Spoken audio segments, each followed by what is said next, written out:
আচ্ছা, আমি বিএমপির নাম নিয়ে কোনো কথা বলেছি? ভাই আপনি কাকে আমি কি বিএমপির নাম নিয়ে কথা বলেছি?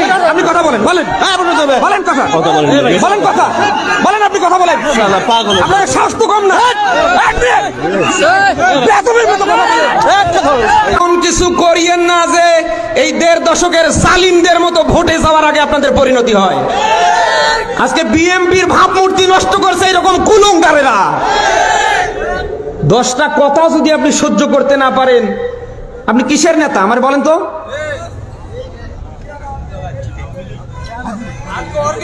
নিজেরা করছেন চাঁদাবাজি, নিজেরা করছেন মনে যা চায় 180 মাইল বেগে তা, আর এখন সব চাপিয়ে দিচ্ছেন জামাত ইসলামের কাঁধে। এটা 5 তারিখের আগে না, এটা 5 তারিখের এখন পর। বলেন না কেন? 5 তারিখের আগে মানুষের চোখে ছিল চশমা পরা, এখন কারোর চোখে আর চশমা নেই। সবাই এখন চশমা ছাড়া দেখতে পাচ্ছে যে 5 তারিখের পর থেকে কারা খাও খাও করছে, কারা এদেশের মানুষের অধিকার প্রতিষ্ঠার পক্ষে রাজনীতি করছে। সন্ত্রাসী আওয়ামীর কোন সার পোকা যেন বাংলার কোন চেয়ারের সামনে না থাকে। এই সন্ত্রাসী আওয়ামীদের নিয়ে যদি কারোর মায়া কান্না আসে, ওরে আস্তে করে দিল্লিতে পার করে দেবেন। তুই খাবি আমাদের, আর ওই দিল্লিতে বসে নানি বসে আছে আর নানির গুণগান করবি। দেশে এরকম মানুষ নেই?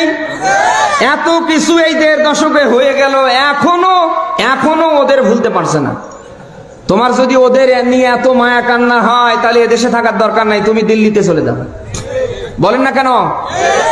এই জন্য চোখের সামনে যদি কাউকে ওই ধরনের পান যে দেশের ভাবমূর্তি নষ্ট করবার জন্য চেষ্টা করছে, জুতো খুলবেন, এরপরে পিটা শুরু করবেন, এরপরে যা আছে কপালে হবে।